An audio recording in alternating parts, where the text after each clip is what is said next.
那种呢，那种被种cái地mong chưa hài nhau lúc tết chờ mấy cả Việt Nam lò lô sủa lô Thái lô 那种ช่วยกันตัวนะนู่นน่ะชอบไปตัวเที่ยวรู้สถานที่ท่องเที่ยวเดี๋ยวรู้จังหวัดเดี๋ยวรู้เสียงจังหวัดระยองเดี๋ยวได้เชิญไทยเลยเนาะหลายคุยเตียทุ่งโปร่งทอง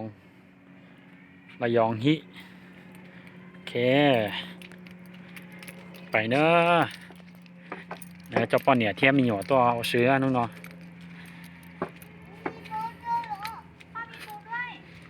อืมตรงเดี๋ยวรู้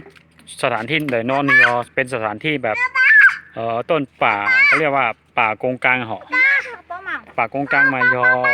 ที่รู้สถานที่ที่แบบเต้เจียสัตว์ทะเลนะตัวรอแบบมาเพาะพันธุ์ขยายพันธุ์ตาม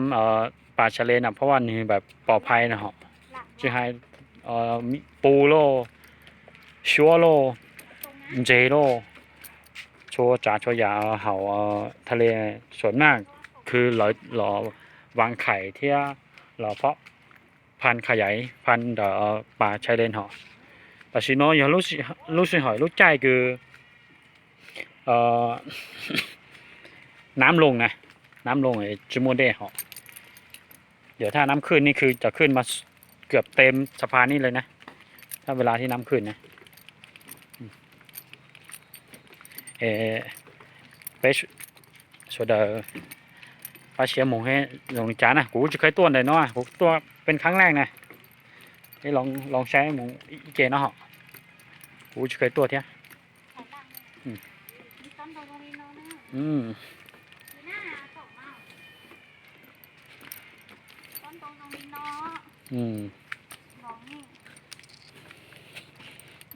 เจ้าก็เว้าสิครับ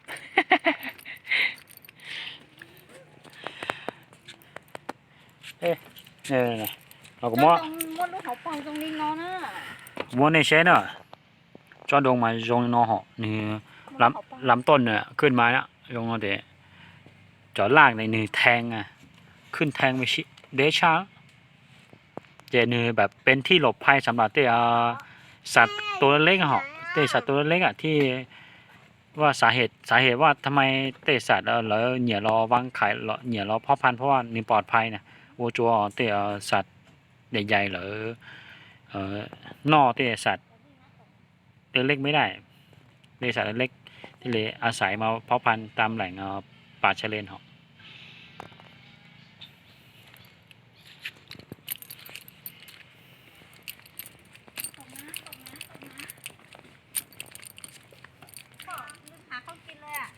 แป๊บนึงก่อน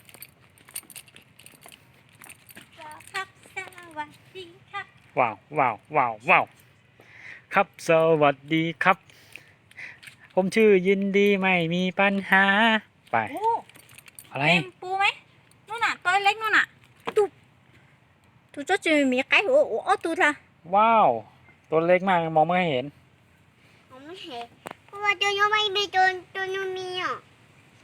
เฮ้ยตัวใหญ่ๆอยู่นู่นน่ะอีกตัวหนึ่งอยู่นู่นนี่น่ะก็สักคนเห็นสักคนอ่ะไหนวะมองไม่เห็นเลยอ่ะนี่ไงตัวไหนวะ กันเหลียโอ้มองเห็นอะไรแล้วนี่ไงเนี่ยปอนี่ไงปูนี่ไงโอเค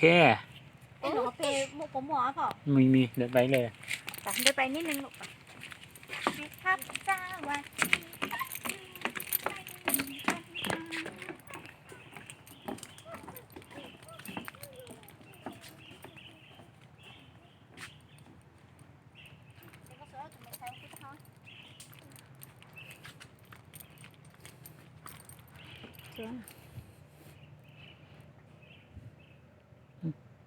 มีไหม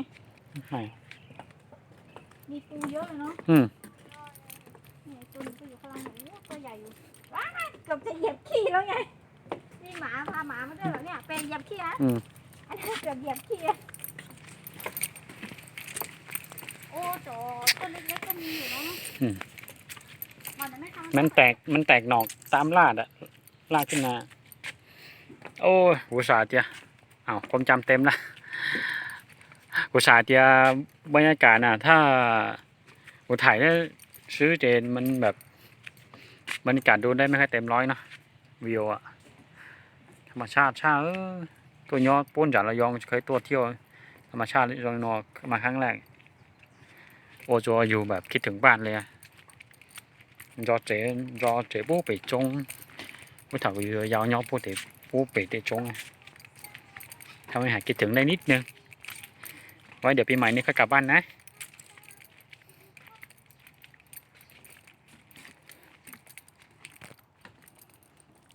คิดว่าถ้ามีโดรนนะจะบินให้ดูว่าบรรยากาศว่าจะเป็นยังไงวิวทั้งหมดว่าจะบินเป็นยังไงเดี๋ยวไว้รอเก็บทุนก่อนเดี๋ยวไว้เก็บทุนแล้วก็จะซื้อโดรนจะซื้อโดรนก็จะซื้อกล้องกล้องแอคชั่นสักตัวแล้วก็ซื้อคอมกับโน้ตบุ๊กสักเครื่องมันตัดต่อไว้จะทำช่อง YouTube ละ คิดไว้นานเหมือนกัน ว้าวที่สุดแล้วค่ะสวยมาก เอ้าสุดแค่นี้เหรอ ยังไอ้สุดแล้วนี่ สุดแค่นี้แหละเขาก็ไม่อยากทำไปแล้วเพราะว่างบประมาณเยอะ หมอกตกนะ เข้าฟรีนะมานี้ก็แค่มาเอาจอดรถข้างหน้าแล้วก็สุดแล้วจ้า จอดที่ของเขาวันหนึ่ง20 บาทจอดได้ทั้งวันแล้วก็นั่งรถอะไรนะนั่งรถ3 ล้อมอไซค์มาก็ตก3 คนพ่อแม่ลูกก็30 บาทโอเคบรรยากาศตรงโน้นเนอะใช่บรรยากาศเนอะ พอถ่ายจุดตู้ กูรู้โทรศัพท์อันนึงมันจะย้อนแสงในมืดอ่ะเดี๋ยวตรงมุมเนาะเดี๋ยวให้ฝั่งนี้ดูฝั่งนี้ก่อนว่าย้อนแสงมาย้อนแสงนี่เดี๋ยวเราวิวรอบ360 องศาว้าวตรงจุดในนอกอุตสาหเดียวโอ้มบินโดนมาสวยมากเลยตรงเนี้ย ไปพ่อไป โอเค ไปหาข้าวกินอุ้ย โอเคก็เต้ บ๊ายบาย งั้นไปถ่ายวิดีโอไว้เพียงแค่นี้เหรอไว้งั้นก็แล้วก็ป้องนะ ฝากกดไลค์กดแชร์กูช่อง YouTube เทียนะกดไลค์กดแชร์ช่วยไม่เผื่อตัว nói là cóป้อง กู นะ ลงคลิปวิดีโอหน้าเราในบ้านหล่อเชื่อมการกูเทียย้อนส่งแน่ มาป้อง สวน นะ ละ ป้องนะ สวัสดีทุกคนนะ ป้องนะดิ